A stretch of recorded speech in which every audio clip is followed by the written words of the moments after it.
happen anymore. Do you understand? The CDC just released... Oh my gosh. Oh. Excuse me. Welcome back to our channel. In today's video, we're diving into a series of jaw-dropping moments where karma hits back and this Karen learns the hard way. Watch as instant justice unfolds in the most unexpected ways. But today, to kick off the video, we have an absolutely wild story to explore. This is one of those situations that seems too absurd to be true, but thanks to modern technology, we have footage that makes it all too real. The video, shot on January 11, 2021, begins with what appears to be a normal day at a Florida grocery store. Shoppers are shopping, pushing carts, and picking items, but then the silence is broken by an unmistakable commotion. The first major character to emerge in this unfolding drama, this woman, later dubbed Mama Karen by onlookers, immediately stands out. Not only is she not wearing a mask, an essential health precaution at the time, but her aggressive demeanor is also very apparent. It doesn't take long to realize that she's about to make her presence known in the most dramatic way possible.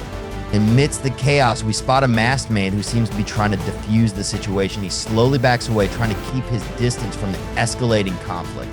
His patience and calm demeanor are evident as he tries to avoid conflict. But Mama Karen has other plans. Using a shopping cart as a weapon, she lunges at the man at incredible speed. It's clear that she's not just angry, she's on a mission to cause trouble. Her erratic movements and lack of awareness of her surroundings make it seem like she's acting on impulse rather than rational thought. Hey! What are you hitting a woman, man? What are you fucking? She breathed out. Hey! Really? No, he hit her. This guy hit a woman. Stop! Hey, you motherfucker!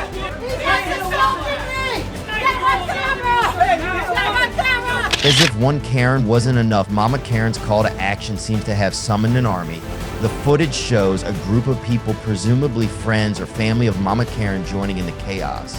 It's a chaotic scene as this so-called Karen army causes chaos in the store, adding to the tense atmosphere. In the midst of this, the store security guard is seen trying to make sense of the situation.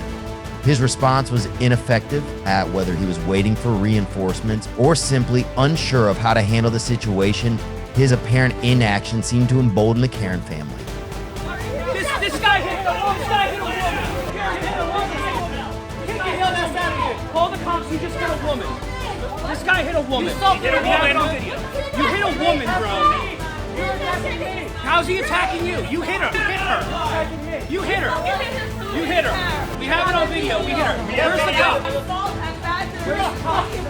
Meanwhile, the masked man was doing everything he could to avoid conflict.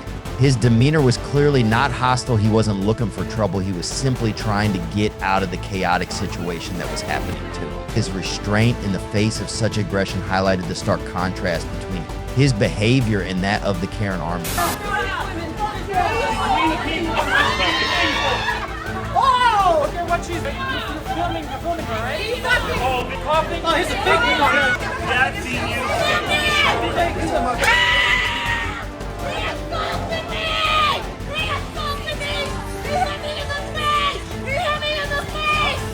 As the scuffle dragged on, Mama Karen reached her breaking point. As the attention of customers and store employees waned, she resorted to one final act of defiance, a loud, shrill protest that seemed more about attracting attention than expressing frustration. It was a moment that captured the essence of the Karen phenomenon, a dramatic outburst of out-of-control rage.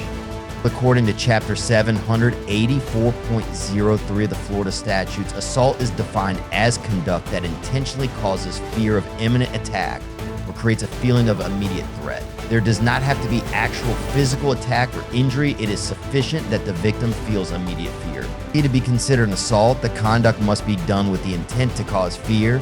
This may include the use of threatening language or other actions that make the victim feel threatened. Karen's use of the cart to harm the man, along with her yelling to attract attack to the victim, fall within the scope of this law. Assault can be prosecuted as a misdemeanor or the second-degree misdemeanor, depending on other factors such as criminal history, the victim's condition, and aggravating factors. The sentence may vary. If convicted, the penalty may include a short jail sentence, a fine, or probation.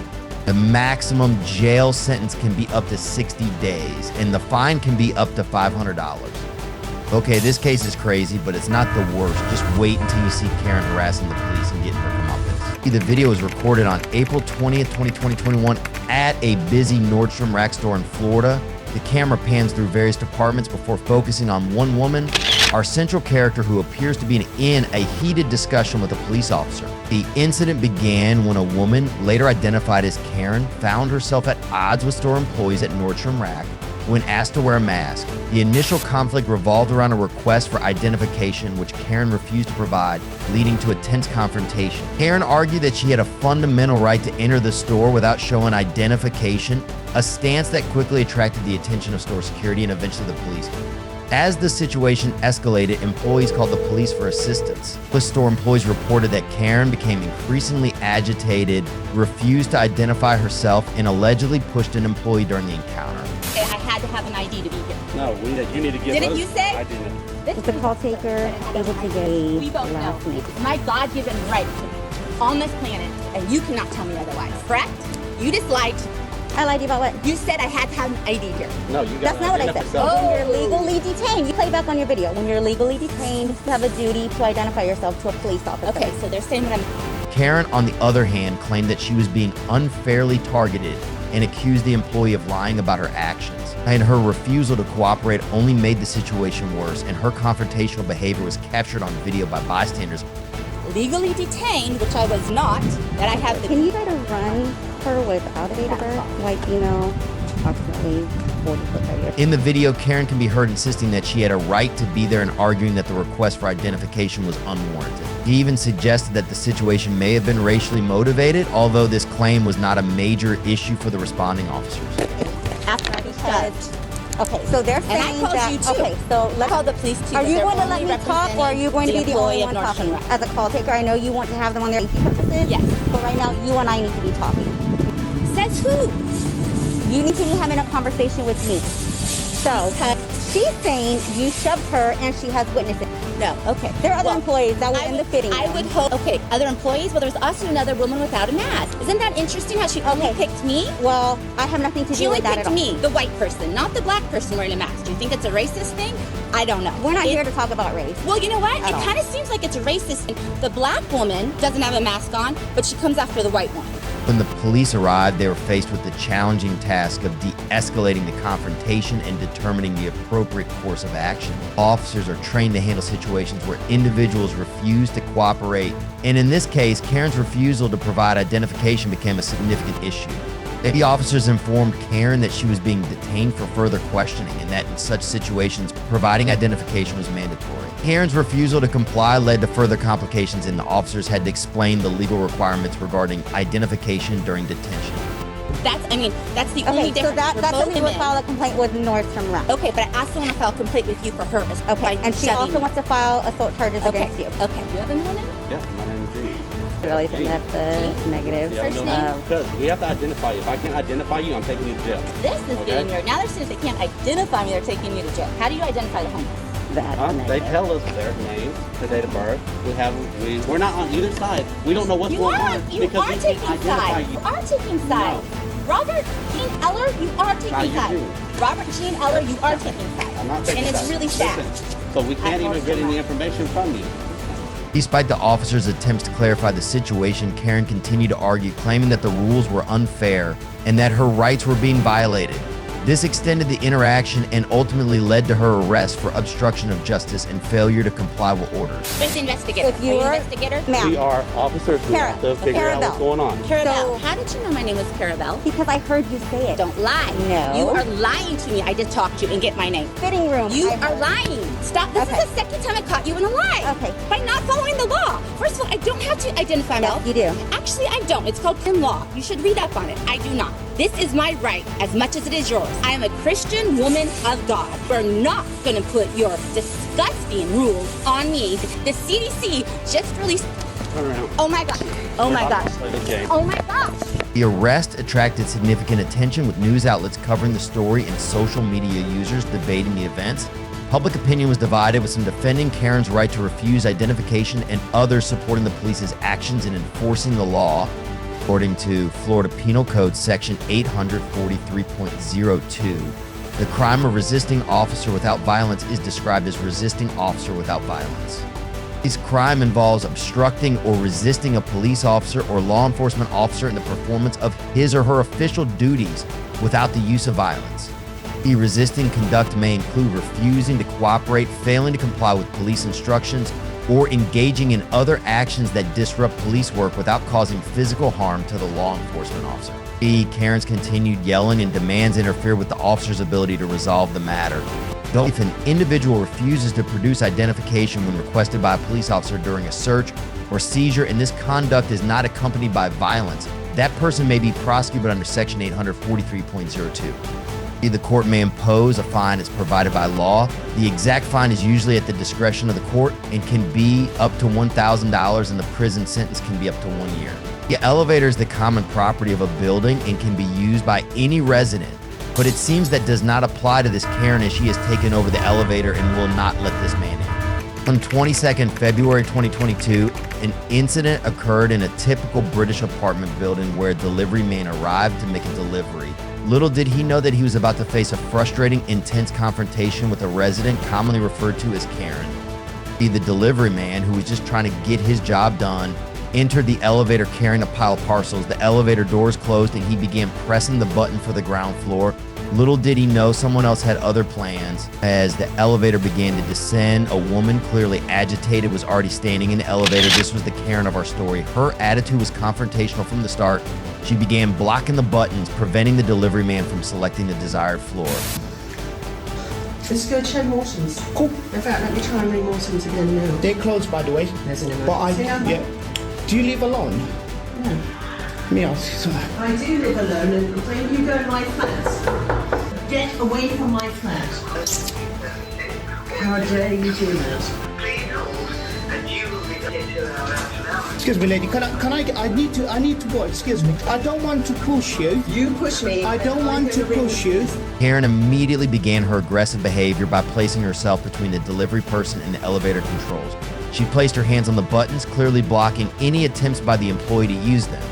Her body language was defensive and aggressive. Please do. Please do. You have reached the Annabelle Circle Mortons. Please hold to be connected. Excuse me. You touch me. You touch me. Can you I'm excuse me? ringing Please do it. Please do it. Despite the employee's polite request to use the elevator buttons, Karen refused to move. Her behavior escalated quickly as she began shouting and creating a scene. The worker remained calm, attempting to defuse the situation. Can you excuse me? I need to use the lift. Excuse me.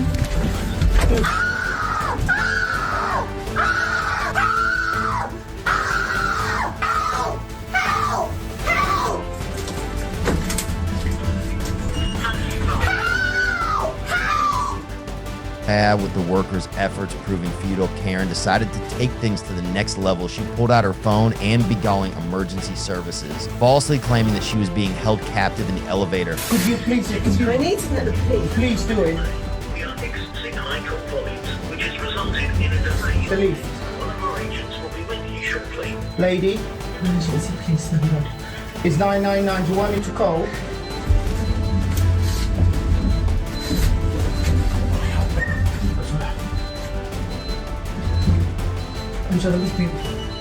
Her accusations were exaggerated, portraying herself as the victim while conveniently ignoring her own aggressive actions. Over the phone, Karen described the situation as if she were a hostage.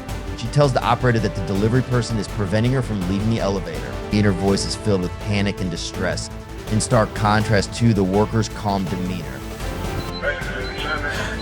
Police emergency. There's a man here who is attacking me. He's recorded some of this. Who is a contractor here. Where are you? I'm at flat 15. Well, I'm not. I'm stuck in the lift at the Regency, 7 Hyde Place. The Regency, 7 Hyde Place. SW1T Tango. SW1P for Peter. He's pushed the door into my flat open. Despite Karen's escalating behavior, the delivery person remains calm. He avoids direct confrontation, instead focusing on keeping the situation as calm as possible. His goal is to defuse the situation while waiting for the authorities to arrive. The footage then cuts to Karen closing the elevator, and the elderly person has to wait for the next one. Hello, how you doing? This guy just attacked me in the lift. I've got everything recorded. This lady to be out of P4HD. She's blocking the lift. there. So I've got everything recorded. Yes. I'm sorry. There are contractors, they're refusing to put to cover the main Sorry, carpet sir, in the about lift, in the main door. And since then, he's pushed into my flat. I've got a photograph of it. When you then had you, what did he do? He pushed me, so my head went back and hit the wall.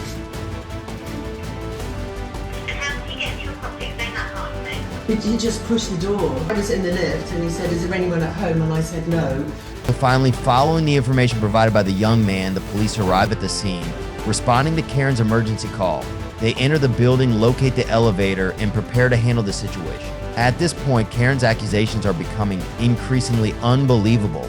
And under the Protection from Harassment Act 1997, this act deals with harassment, which includes repeated behavior that causes harm or distress to another person. Karen's behavior that harasses a delivery person, such as deliberately causing distress and distress in a lift, may be in breach of this act. If the harassment is considered a criminal offense under this act, the following penalties may apply if the harassment is serious. The court may sentence the defendant to a maximum of 5 years in prison. This is the penalty for harassment offenses involving behavior that is threatening or causing serious harm. Under the Public Order Act 1986, in addition to obstruction, this act also covers behavior that causes a public nuisance, such as aggression or disorder. If Karen's behavior causes a disturbance or distress in a lift, this may be dealt with under the provisions of this act. Under Section 4, fear or provocation of violence. If Karen's behavior causes distress or provokes others by words or actions, it may be dealt with under Section 4. This includes behavior that threatens or creates a situation where there is a risk of violence. This offense is punishable by a fine or up to 6 months in prison. All right, fellas, what do you think? Share your thoughts in the comments, and don't forget to subscribe for more interesting and educational contents in the future. Thanks for your sub.